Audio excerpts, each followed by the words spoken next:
2018 সালের ডিজিটাল নিরাপত্তা আইন কিভাবে বাংলাদেশের গণমাধ্যমের স্বাধীনতার ওপর প্রভাব ফেলেছে তা নিয়ে প্রতিবেদন প্রকাশ করেছে centre for governance studies CGS ও ক্লুনি ফাউন্ডেশন ফর জাস্টিসের ট্রায়াল ওয়াচ।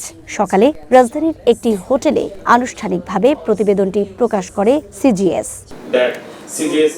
গত সরকারের ক্ষমতাসীনরা ডিজিটাল নিরাপত্তা আইনকে সাংবাদিকদের হয়রানি ও ভয় দেখানোর হাতিয়ারে পরিণত করেছিল। 396 সাংবাদিক সংশ্লিষ্ট 222টি মামলার বিশ্লেষণ অনুযায়ী এমন তথ্য তুলে ধরা হয়। এ সময় কয়েকজন ভুক্তভোগী সাংবাদিক তুলে ধরেন নিজেদের হয়রানি আর অভিজ্ঞতা।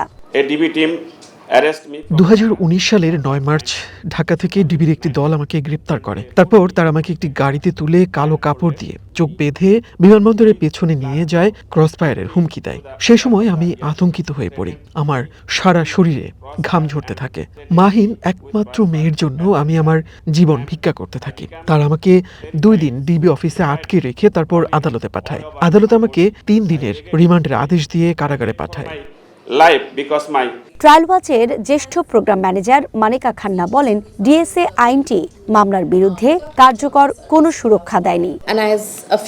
আইসিটি আইনকে প্রতিস্থাপন করে ডিএসএ তৈরি করা হয়েছিল, কিন্তু সেই আইনটি আইসিটির মতোই বৃহৎ ও অস্পষ্ট ধারাগুলো সাংবাদিকতা ও মত প্রকাশকে অপরাধে পরিণত করেছে। অনেক সাংবাদিককে বিনা পরোয়ানায় গ্রেপ্তার করা হয়েছে, এমনকি একই ব্যক্তিকে একই ঘটনার জন্য একাধিক মামলারও শিকার হতে হয়। এই আইনটি ভিত্তিহীন মামলার বিরুদ্ধে কার্যকর সুরক্ষা দেয়নি এবং পুলিশের হাতে বিনা পরোয়ানায় গ্রেপ্তার ও ডিভাইস জব্দ করার প্রায় সীমাহীন ক্ষমতা তুলে দিয়েছে।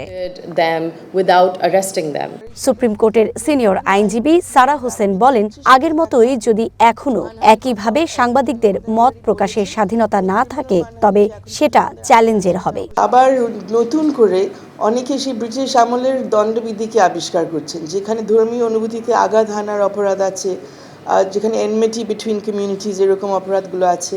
তারা এই সিএসওতে না গিয়ে এখন দণ্ডবিধিতে যাচ্ছেন।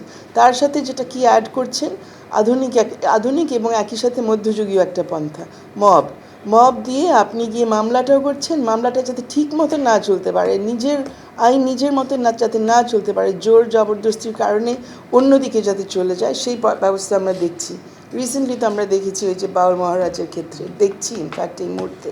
সো আমাদের একটা খুব জরুরি সুপারিশ হবে যে এই পুরনো আইনগুলো কিভাবে ব্যবহৃত হচ্ছে সেটা দেখা। মানহানির কথা অ্যাটর্নি জেনারেল মহোদয় অলরেডি বলেছেন। ক্রিমিনাল মানহানি যে এখন পর্যন্ত আমাদের আইনে আছে এটা অবশ্যই বাতিল হওয়া উচিত, আর এই অন্য আইনগুলো কিভাবে ব্যবহার হচ্ছে সেটা দেখা উচিত। শুধু ডিজিটাল নিরাপত্তা আইন বাতিল করে সাংবাদিকদের সুরক্ষা নিশ্চিত হবে না বলে মনে করেন আসাদুজ্জামান। এক্ষেত্রে রাষ্ট্রের মানসিকতা পরিবর্তন দরকার বলে মত তার। সাংবাদিকদেরকে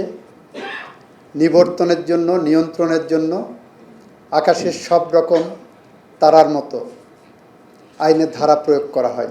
সাংবাদিক নিবর্তনের যে সাইকি, যে মানসিকতা, যে সরকারি ক্ষমতা আসুক না কেন তারা মনে পোষণ করেন। এই যে এই ট্রেন্ডটাকে পরিবর্তন করতে হলে রাষ্ট্রের মানসিকতা পরিবর্তন করতে হবে। যতক্ষণ পর্যন্ত তাদের মানসিকতার মধ্যে পরিবর্তন না আসবে ততক্ষণ পর্যন্ত শুধুমাত্র ডিজিটাল সিকিউরিটি অ্যাক্টকে অ্যাটাক করেই এই সমস্যার সমাধান হবে বলে আমি মনে করি না। আমরা এই সমস্ত নিবর্তন এবং নির্যাতনমূলক আইন, যে আইন কণ্ঠরোধ করে, যে আইন সাংবাদিকের কলম থামিয়ে দেয়, আমরা এই আইন অবসান চাই এবং এটা যাতে ঘুরে ফিরে না আসে সেই বিষয়ে রাজনৈতিক যারা নেতৃত্ব থাকবেন আগামী দিনে তাদের কাছে আমাদের প্রত্যাশা থাকবে এই বিষয়গুলো রিথিঙ্ক করা। অ্যাট দি সেম টাইম সাংবাদিকদের কাছেও প্রত্যাশা থাকবে আপনারা এমন একটি ফর্মুলা দেন রাজনীতিবিদদের, যে ফর্মুলায় নাগরিক যে হলুদ সাংবাদিকতার শিকার হচ্ছেন, মিথ্যা প্রোপাগান্ডার শিকার হচ্ছেন নাগরিককে সুরক্ষা দেওয়ার জন্য আপনারা একটা ফর্মুলা বের করেন। সাংবাদিকদের বিরুদ্ধে ডিজিটাল নিরাপত্তা আইনের যেসব মামলা এখনো চলমান তা হাইকোর্টে নিষ্পত্তির আশ্বাসও দেন অ্যাটর্নি জেনারেল। সেই সমাজে সুকন্যা আমির, ওয়ান নিউজ, ঢাকা।